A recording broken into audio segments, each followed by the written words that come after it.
मेरा नाम सैयद वकार हुसैन शाह है और मैं आपको अपने YouTube चैनल वकार वेल विशर में खुशामदीद कहता हूँ और अपनी क्लास का आगाज़ सूरह निसा की आयत नंबर 109 से लेकर 11 तक करते हैं। तर्जुमा। हाँ तो ये हो तुम लोग कि दुनिया में तुमने इनकी हमायत की, लेकिन अल्लाह ताला के सामने क़यामत के दिन इनकी हमायत कौन करेगा और वो कौन होगा जो इनका वकील बनकर खड़ा हो सकेगा।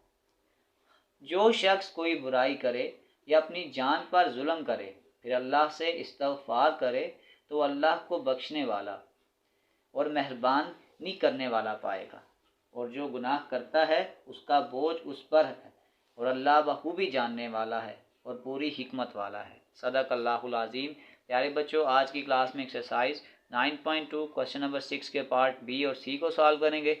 तो वीडियो को शुरू करने से पहले कमेंट सेक्शन में लाजमी बताएं कि आप हमारी वीडियो कहाँ से देख रहे हैं और आप किस कॉलेज में पढ़ते हैं। तो चलते हैं अपने क्वेश्चन की जानिब। Number B, part number B में एक पॉइंट दिया हुआ है और एक हमें एलिप्स की इक्वेशन दी हुई है। हमने बिल्कुल इसी तरीके से जैसे पहले क्वेश्चन में हमने टेंजेंट इक्वेशन को फाइंड किया था और साथ हमने नॉर्मल इक्वेशन को फाइंड किया था। तो अगर आपने इसकी पहले पार्ट की वीडियो नहीं देखी तो पहले पार्ट की वीडियो देख लें, उनमें मैं इस फार्मूलाज को भी डिस्कस कर चुका हूँ। अब सबसे पहले अगर आप देखें तो एक्स स्क्वायर डिवाइडेड बाय 7 है और वाई स्क्वायर डिवाइडेड बाय 4 है। तो इसका मतलब अब 7 बड़ा है और ऊपर आपके पास एक्स स्क्वायर है, तो इसका मतलब ये आपके पास एक हॉरिजॉन्टल एलिप्स है। तो अगर मैं जनरल इक्वेशन लिखता हूँ तो वो आ जाएगा x square divided by a square y square divided by b square which is equal to 1। और अगर मैं इसको कंपेयर करूँ इस इक्वेशन के साथ कि x square divided by 7 plus y square divided by 4 which is equal to 1, तो फिर मैं कह सकता हूँ कि मेरे पास जो ए स्क्वायर का आंसर है, ए स्क्वायर का आंसर आ जाएगा 7। और इसी तरीके कार से अगर मैं ए की वैल्यू निकालूंगा तो वो आ जाएगा √7। फिर इसी तरीके कार से अगर हम बी स्क्वायर की वैल्यू निकालें तो बी स्क्वायर आ जाएगा 4 और बी की वैल्यू मेरे पास आ जाएगी 2। ऐसे ये ए और बी की वैल्यू ना भी निकालें क्योंकि हमारे फार्मूलाज में ए स्क्वायर और बी स्क्वायर आ रहा है, तो अगर हम सिर्फ ए स्क्वायर और बी स्क्वायर निकालेंगे तो भी हमारा आंसर ईजिली निकल जाएगा। और उसके बाद अब आपने ये करना है कि हमें जो पॉइंट की इक्वेशन गिवन थी, जो पॉइंट हमें गिवन था, यानी कि पॉइंट मैंने आपको पहले कहा था वो होता है x1, y1। तो जो पॉइंट इन्होंने हमें दिया हुआ है वो 3 और 6 है। तो इसका मतलब मैं कह सकता हूँ कि x1 की वैल्यू 3 है और जो y1 की वैल्यू है वो आपके पास आ गई है 6। x1, y1, ए स्क्वायर और बी स्क्वायर की वैल्यू हमने फाइंड आउट कर ली। अब हम सिंपल इसको अपनी इक्वेशन में पुट करते हैं। अब क्योंकि आपके पास ये एक हॉरिजॉन्टल एलिप्स है, यहाँ मैं मेंशन भी कर देता हूँ, क्योंकि ये आपके पास एक हॉरिजॉन्टल एलिप्स है, तो अगर मैं पहले इसकी टेंजेंट इक्वेशन लिखूँ तो टेंजेंट इक्वेशन इसकी फिर ये बन जाएगी कि x dot x1 divided by a का square plus y dot y1 divided by b का square which is equal to 1। अब वैल्यूज पुट कर दें जो हमने निकाली हुई हैं। अब आपके पास x as it is x1 की जगह आपके पास आ जाएगा 3 डिवाइडेड बाय ए का स्क्वायर, ए स्क्वायर की वैल्यू है 7। फिर इसी तरीके अब में आपके पास आ जाएगा y1 की वैल्यू है 6, b का स्क्वायर वो आपके पास आ गया 4 विच इज़ इक्वल टू 1। साथ साथ क्योंकि हमने इसको सिंपल भी करना है, अगर हम 7 और 4 का एलसीएम लेंगे तो ये 28 आ जाएगा। तो सब साथ 28 को मल्टीप्लाई भी कर लें, 28 into 3x divided by 7 plus 28 into 6y divided by 4 is equal to 28 into 1। इसको अगर आप फर्दर सॉल्व करेंगे 7 4s are 28, 4 3s are 12x, 4 7s are 28, 7 6 are ये आ जाएगा 42y प्लस 28 आ जाएगा। इसको इधर शिफ्ट कर दें तो ये आ जाएगा 12x प्लस 42y प्लस 28 इधर आके माइनस हो जाएगा, -28 इक्वल टू 0। अगर मैं यहाँ से 4 को कॉमन कर लूँ तो ये आ जाएगा 4 3s आर 12x। 4 को अगर हम 42 में देखें तो 4 का टेबल तो नहीं आएगा, तो इसका मतलब है कि फिर मैं यहाँ से अगर 2 को कॉमन कर लूँ तो ये मेरे पास आ जाएगा 2 6 आर 12x।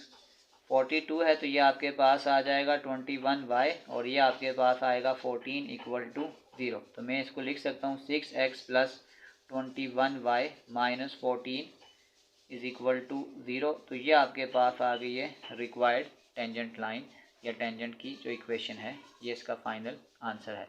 इसी तरीके से अब हम इसकी नॉर्मल इक्वेशन को फाइंड आउट करेंगे। इसी की नॉर्मल इक्वेशन लिखते हैं।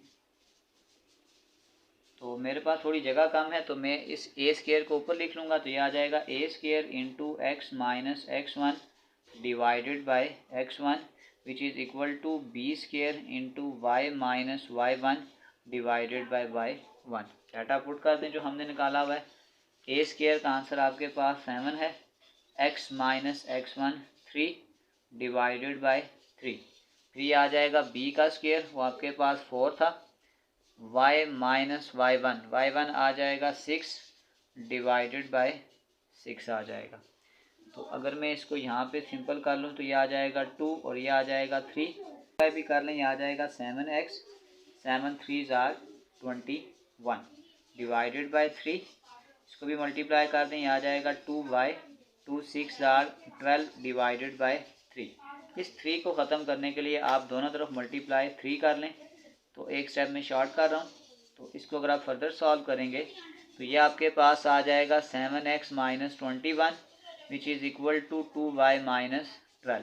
7x प्लस 2y इधर आके माइनस 2y आ जाएगा, माइनस 21 और माइनस 12 इधर आके plus 12 which is equal to 0। तो ये आ जाएगा 7x माइनस 2y, 12 में से 21 निकालेंगे तो ये आपके पास आ जाएगा माइनस 9 इक्वल टू 0। तो ये आपके पास आ जाएगी रिक्वायर्ड नॉर्मल लाइन की इक्वेशन आ जाएगी। तो चलते हैं इसके पार्ट सी की जानिब। सी, अब पार्ट नंबर सी में अगर आप देखें तो एक्स स्क्वायर के नीचे बड़ी वैल्यू है तो ये आपके पास ए हो जाएगा। इसका मतलब है ये भी आपके पास हॉरिजॉन्टल एलिप्स है, तो ये आ जाएगा x square divided by a square y square divided by b का square which is equal to 1। अगर इसको हम गिवन इक्वेशन के साथ कंपेयर करें, x square divided by 4 plus y square divided by 1 which is equal to 1। तो इसका मतलब मैं कह सकता हूँ जो ए स्क्वायर की वैल्यू है वो आपके पास 4 हो जाएगी और जो बी स्क्वायर की वैल्यू है वो आपके पास क्या हो जाएगी, 1 हो जाएगी। अब इसी तरीके से जो उसने मैं पॉइंट दिया हुआ था, तो जो पॉइंट होता है वो आपके पास होता है x1 कामा y1। तो इसका मतलब जो पॉइंट था वो 1 कामा 1 था। इसका मतलब x1 की वैल्यू भी 1 आ जाएगी और जो y1 की वैल्यू है वो भी आपके पास 1 आ जाएगी। तो ये डाटा हमें चाहिए था। अब हम इसकी इक्वेशन सॉल्व करते हैं। तो ये आपके पास क्योंकि हॉरिजॉन्टल एलिप्स है,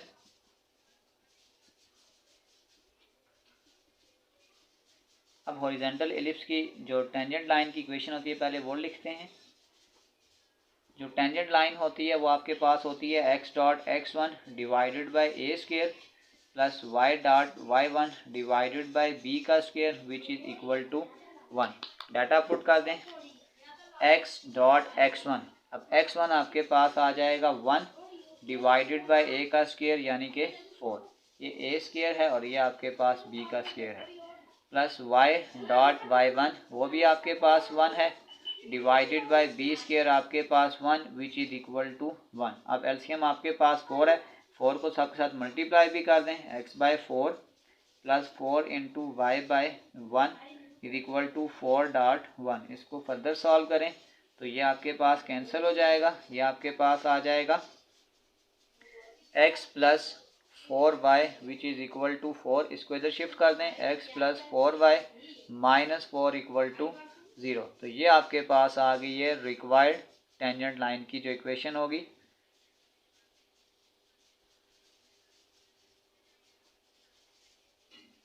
अब इसी के साथ हम इसकी नॉर्मल लाइन को सॉल्व करते हैं।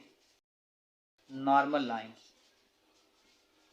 अगर आप नॉर्मल इक्वेशन करेंगे तो इस ए स्क्वायर को मैं ऊपर लिखूंगा, यह आ जाएगा a square x minus x1 divided by x1 which is equal to b square y minus y1 divided by y1। Data put कर दें, ए स्क्वायर की वैल्यू आपके पास 4 थी, x माइनस x1 वो आपके पास आ जाएगा 1 डिवाइडेड बाई 1, बी स्क्वायर आपके पास 1, y minus y1 1 divided by 1 आ गया। अब इसको फर्दर मल्टीप्लाई करें, यहाँ आ जाएगा 4x 4 1 जार 4, ये 1 से मल्टीप्लाई होकर यही टर्म आ जाएगी। इसको अगर फर्दर सॉल्व कर लें तो ये आ जाएगा 4x प्लस वाई इधर आके माइनस वाई माइनस 4 -1 उधर जाके +1 विच इज़ इक्वल टू 0। तो ये आ जाएगा 4x minus y minus 3 equal to 0। तो ये आपके पास आ गई है रिक्वायर्ड नॉर्मल लाइन।